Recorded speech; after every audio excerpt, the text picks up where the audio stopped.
Bismillahirrahmanirrahim. Assalamualaikum warahmatullahi wabarakatuh. Alhamdulillah, Allahumma salli ala sayyidina Muhammad wa ala ali sayyidina Muhammad wa ba'du. Pada video ini kita akan melanjutkan bahasan materi Nahdlatul Wathon sebagai organisasi pergerakan keagamaan dan pergerakan kebangsaan, di mana pada video sebelumnya kita sudah membahas atau sampai kepada materi 5 inovasi baru yang dilakukan oleh Nahdlatul Wathon sebagai bentuk semangat perjuangan, yaitu yang pertama adalah semangat mengamalkan atau semangat beramal dengan melontar uang. Melontar berarti melempar uang. Semangat beramal dengan melontar uang telah digalakkan kepada masa hidup Kiai Hamzah Anwadi. Beliau sering mengingatkan bahwa ketika kita membangun madrasah, jangan sampai kemudian kita gantungkan asa sepenuhnya kepada pemerintah. Jikapun ada, juga jangan ditolak. Dengan mengajak masyarakat bersedekah dengan uang, meskipun dalam bentuk uang logam ataupun uang kertas yang nominalnya kecil, yang dilakukan dengan cara dilontarkan atau dilempar. Diharapkan pembangunan madrasah dapat segera dituntaskan. Dalam prakteknya, semangat beramal dengan melontar uang ini biasanya pada saat pengajian-pengajian umum, kemudian di akhir pengajian ada doa dan masyarakat diajak untuk melontar atau melempar uang yang dari uang logam ataupun uang kertas yang nominalnya kecil. Kiai Hamzah Anwadi sering mengatakan bahwa kalau orang lain membangun madrasah dengan menggunakan sekop, maka kita membangun madrasah dengan menggunakan jarum. Artinya bahwa Kiai Hamzah Anwadi sangat percaya dengan kekuatan ataupun persatuan para jamaahnya. Sekecil apapun upaya yang dilakukan, tetapi jika itu dibarengi dengan jamaah yang banyak, maka tidak ada yang tidak akan terwujud. Semangat yang kedua adalah semangat berdoa dengan membaca hizib. Membaca hizib atau berhizib secara berjamaah biasanya dilakukan oleh warga Nahdlatul Wathon pada setiap malam Jumat atau malam Senin. Hizib Nahdlatul Wathon sendiri merupakan kumpulan doa yang merupakan gabungan antara karya orisinil Kiai Hamzah Anwadi dengan doa yang dikutip dari para ulama-ulama terdahulu. Kiai Hamzah Anwadi meramu doa yang ada di Hizib Nahdlatul Wathon ini dari 70 aulia, yaitu lalu diramu dan disajikan kembali dalam bentuk yang baru. Pada awalnya, Hizib Nahdlatul Wathon ini merupakan catatan kumpulan doa yang biasa diamalkan secara pribadi oleh Kiai Hamzah Anwadi. Kemudian beliau sebarkan kepada rekan-rekan dan santri-santri yang ada di lingkungan madrasah saja dengan nama doa Nahdlatul Wathon, yaitu pada akhir tahun 1946 Hijriah, pada tahun 1460 Hijriah atau 1941 Masehi. Tujuannya adalah agar terjadi kesinambungan madrasah-madrasah membaca hizib tersebut. Dan pada tahun 1962 Hizib Nahdlatul Wathon resmi diterbitkan untuk pertama kalinya, untuk kemudian diamalkan oleh para jamaah Nahdlatul Wathon. Inovasi yang ketiga adalah berupa semangat berulang tahun yang disebut dengan Hultah NWDI. Istilah hultah di organisasi lain dijumpai dengan istilah harlah, milad, disnatalis ataupun haul. Istilah Hultah NWDI pertama kali dikenalkan pada ulang tahun NWDI yang ke-15, yaitu pada tahun 1952. Awalnya hanya berbentuk tasyakuran yang diisi dengan pengajian singkat dan diakhiri dengan makan bersama atau dalam bahasa Sasak disebut begawi.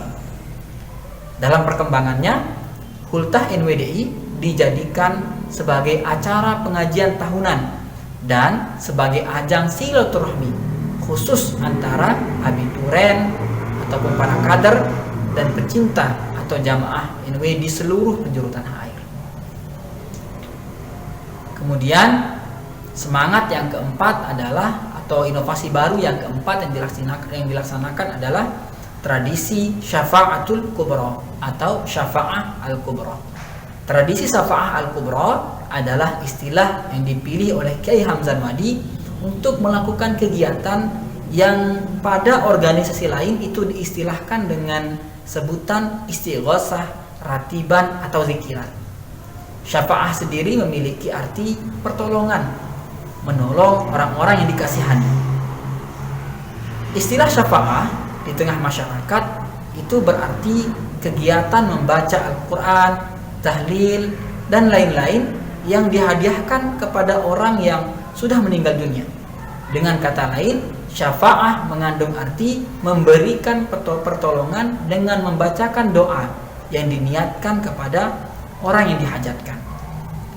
Dalam Nahdlatul Wathon, kegiatan syafa'ah al-kubra yang bertujuan untuk berdoa, berzikir, bersilaturahmi, dan dijadikan sebagai sarana untuk beramal jariah. Di dalam Islam memang terdapat perbedaan pendapat atau khilafiyah tentang apakah sampai tidaknya pahala bacaan daripada Al-Quran, bacaan tahlil, ataupun sedekah yang diniatkan untuk orang yang telah meninggal dunia tersebut. Dalam hal ini, Kiai Hamzan Wadi yang merupakan representasi daripada organisasi NW menganggap bahwa pahala dari bacaan Quran, tahlil, atau sedekah yang diniatkan untuk orang yang telah meninggal dunia tersebut sampai dan bermanfaat untuk orang yang diniatkan. Adapun para ulama yang menganggap tidak sampainya pahala kepada orang yang diniatkan mengutip ayat Al-Quran sebagai dalil, yaitu surah An-Najm ayat 39. Allah Subhanahu wa taala berfirman, "Wa an laisa lil insan illa ma sa'a." Dan bahwasanya seseorang manusia tidak memperoleh selain dari apa yang telah dikerjakannya. Akan tetapi, menurut ulama yang mengatakan sampainya pahala dari bacaan Quran, tahlil atau sedekah yang diniatkan kepada orang yang telah meninggal dunia, mengatakan bahwa ayat tersebut berarti hak utama orang yang telah meninggal dunia adalah amal soleh yang telah dikerjakan. Tetapi tidak berarti itu menghalanginya untuk mendapatkan kebaikan dari orang lain, atau tidak berarti menghilangkan perbuatan seseorang dari orang lain. Ayat tersebut juga berkaitan dengan Walid bin Mughirah yang diajak kembali kepada agama jahiliyah oleh orang-orang kafir, yang mana orang-orang kafir itu kemudian mengatakan, kalau engkau mau kembali kepada agama kami dan memberikan uang, maka kami akan menanggung siksaanmu di akhirat kelak. Nah, dalam hal ini Nahdlatul Wathon itu berpegang pada dalil yang digunakan oleh para ulama yang mengatakan sampainya pahala bacaan daripada Quran, bacaan tahlil kepada orang yang telah meninggal dunia. Di antaranya adalah menggunakan surah Al-Hasyr ayat 10, di mana Allah Subhanahu wa taala berfirman, "Walladzina ja'una min ba'dihim yaquluna rabbana ighfir lana wa li ikhwanina alladzina sabaquna bil iman." Dan orang-orang yang telah atau orang-orang yang datang sesudah mereka, Muhajirin dan Ansar, mereka berdoa, "Ya Rabb, wahai Tuhan kami, beri ampunlah kami dan saudara-saudara kami yang telah beriman lebih dulu daripada kami." Demikian juga dalam surah Muhammad ayat 19, Allah berfirman, "Fa'alam annahu la ilaha illallah wastaghfir li dzambika walil mu'minina wal mu'minat." Maka ketahuilah bahwa sesungguhnya tidak ada Tuhan selain Allah, dan mohonlah ampun bagi dosamu dan bagi dosa orang-orang mukmin, laki-laki ataupun perempuan. Yang terakhir adalah tentang semangat emansipatoris dengan mendirikan atau menjalankan pendidikan untuk kaum perempuan. Semangat emansipatoris melalui pendidikan untuk kaum perempuan telah dilakukan oleh Kiai Hamzan Wadi sejak zaman sebelum kemerdekaan. Hal ini ditandai dengan didirikannya Madrasah NBDI pada 21 April 1943. Madrasah ini sekaligus merupakan madrasah pertama di Nusa Tenggara Barat yang khusus untuk kaum perempuan. Setelah berdirinya Madrasah NBDI, banyak lahir kemudian madrasah-madrasah yang merupakan cabang daripada Madrasah NPDI yang menganut konsep yang sama, yaitu mengakomodir kepentingan pendidikan untuk kaum perempuan.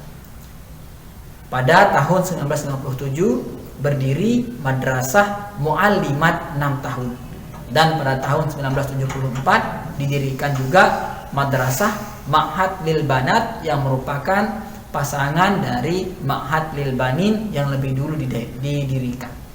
Madrasah ini merupakan pendidikan setingkat S1 yang secara khusus mengkaji mata pelajaran yang mengacu pada kurikulum Madrasah As-Saulatiyah Makkah Al-Mukarramah.